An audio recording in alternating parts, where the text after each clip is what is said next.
Hey there, it is wash and block day, yeah.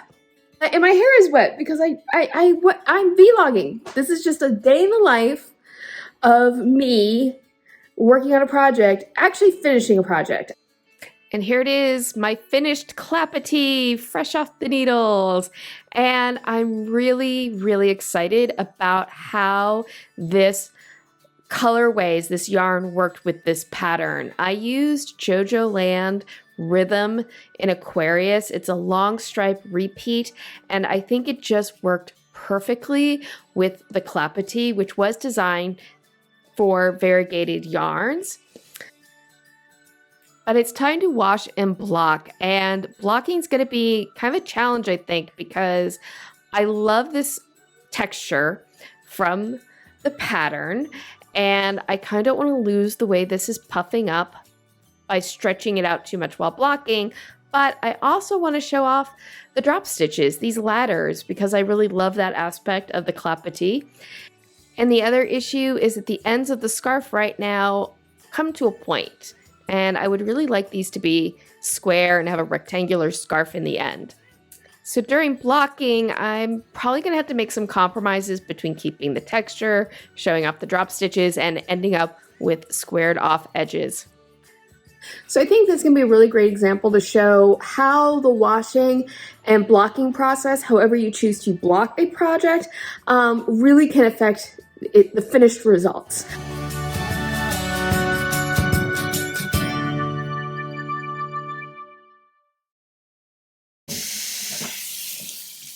So here I am filling up my wash tub to wash the Clapotis. I like to use lukewarm water, and this turned out to be too cold. Didn't get that hole. Didn't get the hole right over the sink.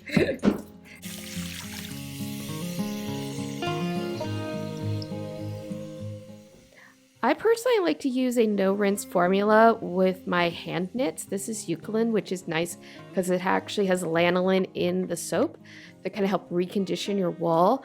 I will have a link to this down in the description box. This will be a clearly marked affiliate link, so if you click on it and you make a purchase, I might earn a small commission, and these do help my channel, so thank you so much if you utilize one of my affiliate links today.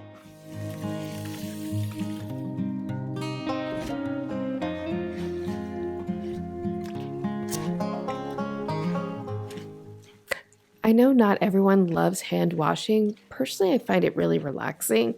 I enjoy the feeling, kind of the lukewarm water in between my fingers and the suds.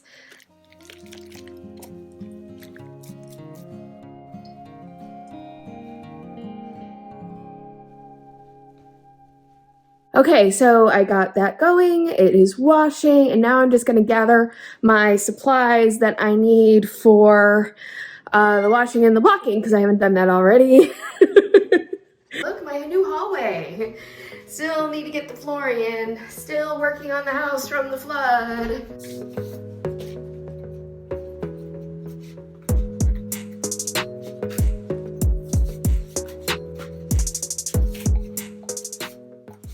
I really do like these foam mats for blocking. However, I realized I don't have enough for this project. New plan, yoga mat.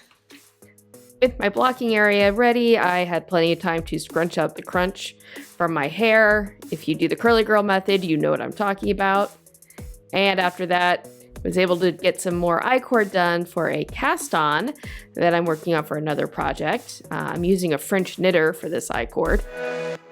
After 20 minutes, my timer went off, and it's time to get the fabric out of my tub.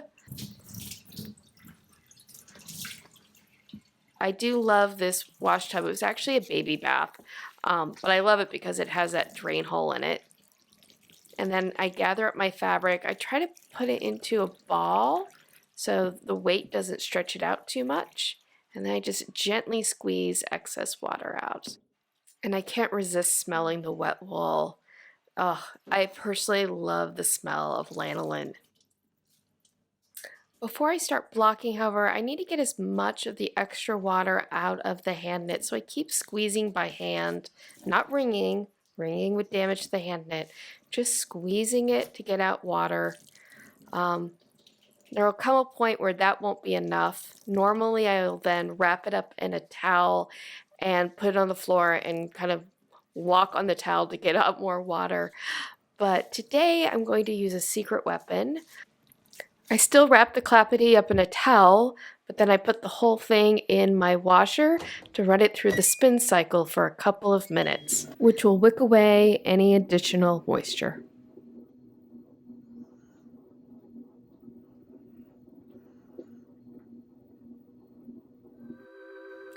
Today I'm doing a pin block, and when I first planned this block out, I didn't want to overstretch the fabric, but now that I'm laying it out, it's just sort of wanting to spread out on its own, so I'm choosing to work with where the fabric is going, kind of listen to the project.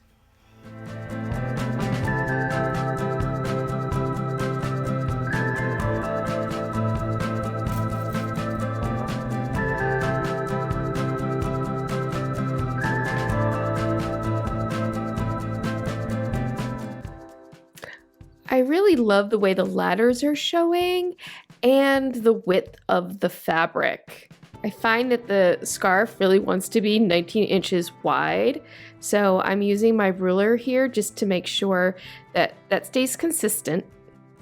And I love the length of the Clapotis, but it's actually longer than the yoga mat, so I did need to add a towel at the end to give me more space to block. The biggest challenge blocking was actually at either end of the scarf with the horizontal edge. It's just a very unstable raw edge, and this one in particular right at the end was really wavy, and it's because this isn't a cast on and bind off edge. The Clapotis is worked corner to corner, and so what you're looking at here is actually a decrease edge. And, I was trying to mold it into shape with the pins, but it wasn't really working all that well. And I was tired, and I finally said, you know what? I'm going to let this dry, see how it turns out, and figure out how to deal with it the next day. Okay, so it's day 2 of blocking. So this is pretty well dried, and you look here, and where the pins are, you can see this pulling at the edges. It wasn't like this yesterday. So as this is dried, the fabric is definitely scrunched in quite a bit. But see how the fabric right there just bounced right back when I took the pin out? Same there.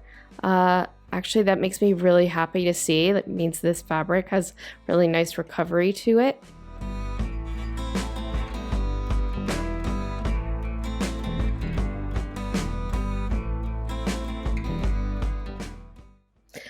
After unpinning the ends of the scarf, I was still very dissatisfied. It looked wavy, it was uneven.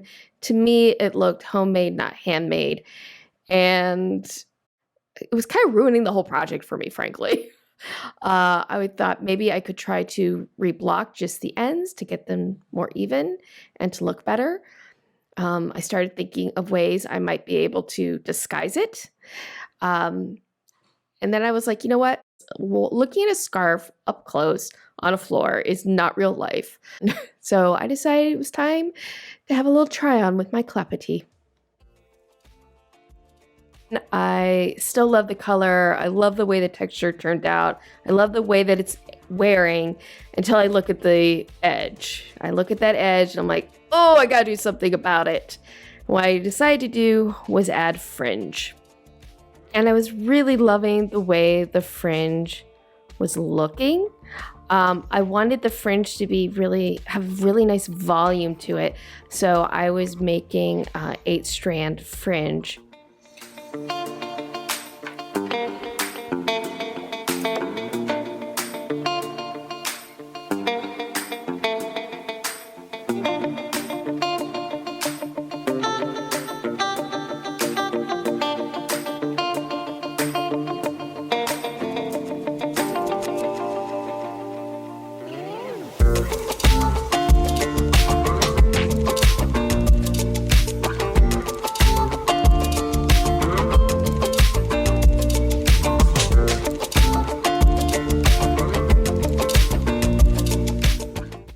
real challenge was I really wanted the fringe to match the gradient along the yarn. I was working really diligently to match whatever the color of the yarn was at the edge with the fringe, so there would be a fade that all went together, and it was very time consuming, especially getting to the colors that I needed within a ball.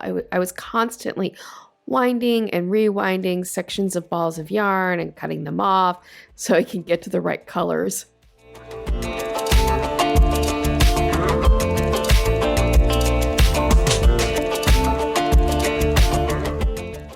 It took me about 8 hours to do all of the fringe.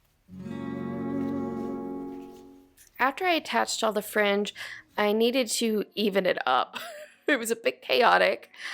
So what I did was I actually pinned the scarf down on my blocking mat that had a grid on it so that I could get the scarf straight.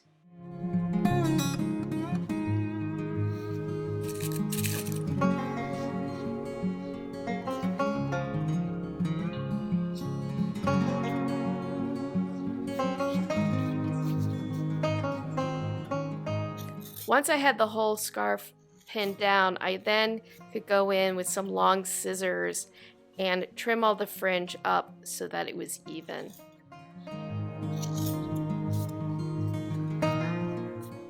I was trimming this up pretty short because I felt like the shorter the fringe, the more voluminous it would look, and I really wanted it to look full. Then once I had that side down, repeated the whole process on the other side.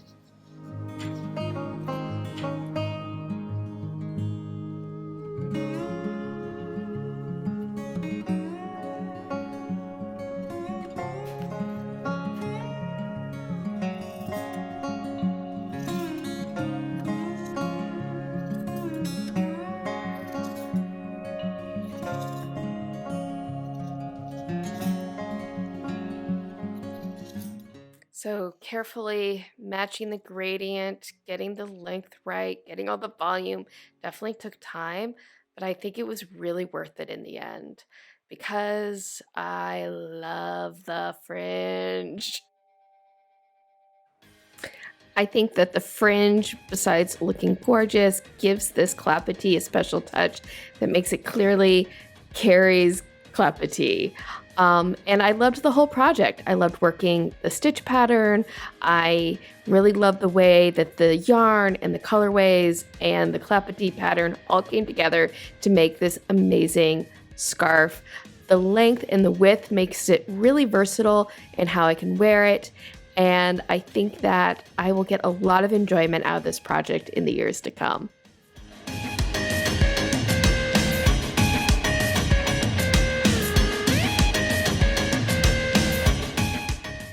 I'd love to hear about your experiences with the Clapotis or answer any questions you may have in the comments down below. If you'd like to enjoy more videos from me, please make sure to like and subscribe. Thank you so much for joining me. I hope you enjoy the rest of your day. And as always, happy health and happy making.